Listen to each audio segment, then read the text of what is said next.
Por cumplir su tiempo como información clasificada, el Departamento de Estado liberó las notas diplomáticas que hablan del inicio de la carrera política de Álvaro Uribe y su relación con narcos. En ellos se explica que los negocios que él tenía con narcos de su época eran legales. Él calificó la revelación como fake news. Según los documentos desclasificados del Departamento de Estado de Estados Unidos y obtenidos por el Archivo de Seguridad Nacional, la carrera política del actual senador Uribe Vélez ha estado marcada por sospechas sobre sus nexos con narcotraficantes del cartel de Medellín. Según reportes del The New York Times, ayer, Uribe y otros políticos de los años 90 fueron reportados por la Embajada de Estados Unidos en Bogotá, repetidamente con relación a las supuestas relaciones de algunos de ellos con gente del narcotráfico. Los archivos describen que en 1993, el entonces senador liberal antioqueño Luis Guillermo Vélez dijo en la Embajada de Estados Unidos que Uribe tenía nexos familiares con los Ochoa y que su carrera política habría sido impulsada con los aportes económicos del cartel. Vélez recordó que Uribe es primo de la familia de narcotraficantes Ochoa Vázquez, muchos de quienes están en prisión en Itagüí, quienes han financiado su campaña política. Los documentos revelan que el senador Vélez Trujillo dijo que el jefe del cartel de Medellín, Pablo Escobar, habría exigido que Álvaro Uribe le devolviera los supuestos favores que esa organización criminal le había hecho,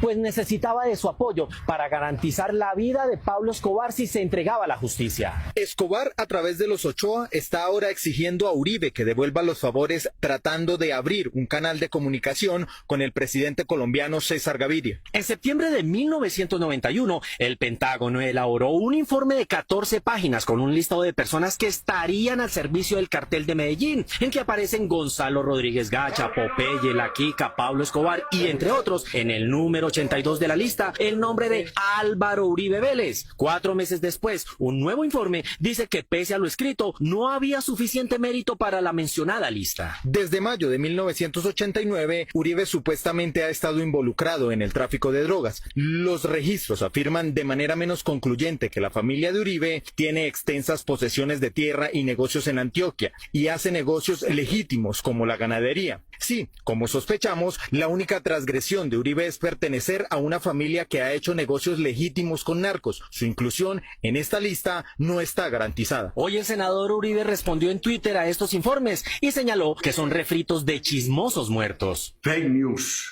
En épocas electorales y sin pruebas. En otro punto de interés del informe se menciona al padre del actual candidato Iván Duque Márquez, cuyo padre, Iván Duque Escobar, fue gobernador de Antioquia entre 1981 y 1982.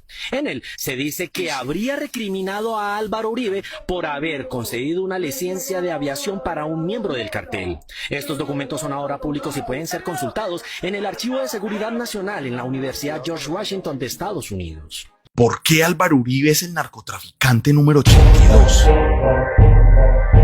Este es un tema más delicado de lo que parece. Muchas personas se refieren al expresidente como el delincuente número 82 o el criminal número 82, pero no tienen plena conciencia del origen contextual al que este calificativo obedece. Escuche con atención. Muchas élites y esferas de poder colombianas quieren que usted ignore esta información. Ellos quieren sepultar el debate. Esta vez no lo van a lograr tan fácil. Esta vez, por allá en 1991, una agencia de inteligencia de las fuerzas militares de Estados Unidos llamada Defense Intelligence Agency. En realidad hacía las veces de una agencia de espionaje extranjero, pero bueno, eufemísticamente se le puede llamar a secas agencia de inteligencia. Esta organización llevó a cabo una investigación en donde agrupó datos de otras agencias de inteligencia para crear una famosa lista de 104 personas que contenían nombres de evidente y alta peligrosidad, que estaban relacionados, vinculados, que trabajaban, se favorecían o favorecían directa o indirectamente a los cárteles de narcotráfico de la época, en especial el cártel de Medellín. La DIA hace esta labor porque aún hoy tiene como misión principal hacer inteligencia sobre las capacidades e intenciones militares extranjeras, además de identificar y neutralizar amenazas planteadas por inteligencia extranjera hostil y grupos terroristas. Pero para entender mejor, rebobinemos un poquito.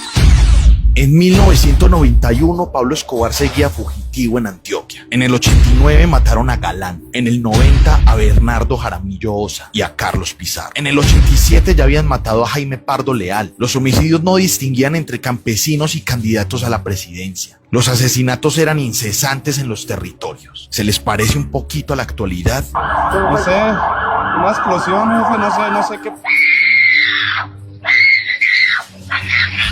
Entre el periodo de 1986 y 1990 fueron asesinados 4 candidatos a la presidencia de Colombia, una de las más ensangrentadas campañas políticas de nuestra historia. El gobierno de Virgilio Barco dejó un saldo de 13.635 víctimas, nada más por causas relacionadas con el conflicto social y político del país. La presidencia de Gaviria del 90 al 94 fue peor. Dejó una vergüenza de 14.856 muertes violentas relacionadas con el conflicto social y político. El partido de la UP fue exterminado.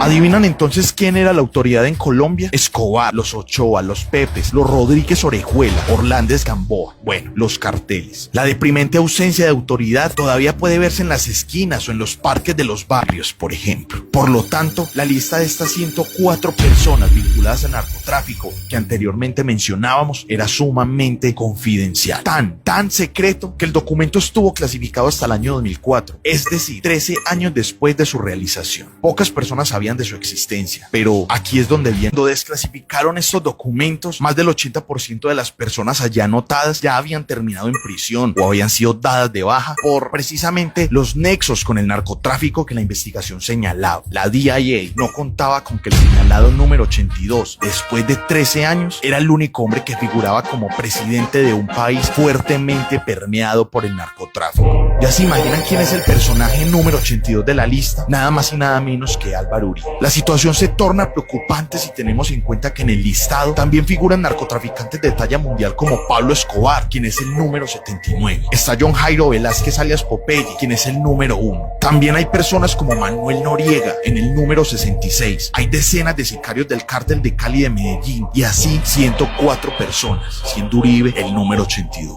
El inicio del informe sentencia lo siguiente. Este reporte ofrece información sobre los narcotraficantes colombianos más importantes, contratados por los cárteles para seguridad, transporte, distribución, cobro y ejecución de operaciones de narcóticos, tanto en Estados Unidos como en Colombia. El documento dice textualmente que Uribe estaba dedicado a colaborar y que trabajaba para y con el cartel de Medellín a altos niveles gubernamentales. Dice que fue amigo de Pablo Escobar y participó en su campaña política. La investigación afirma además que Uribe fue vinculado a negocios que están conectados con actividades de narcotráfico en Estados Unidos. El documento dice también que su padre fue asesinado por sus relaciones con los narcotraficantes.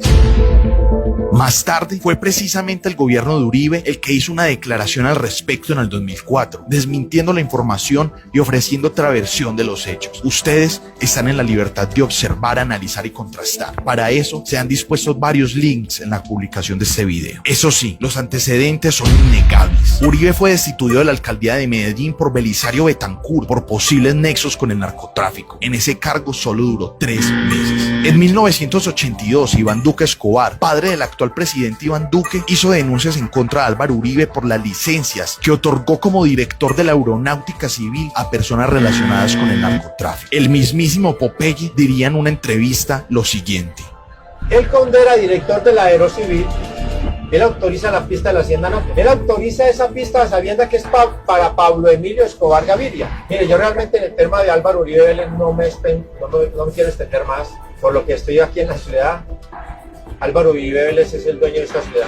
¿Cómo podemos entonces desvirtuar la posición de la Defense Intelligence Agency? Recuerden siempre contrastar la información y corroborar por sí mismo los datos aquí brindados. El conocimiento nos hará libres. Comparte este video y únete al movimiento del cambio.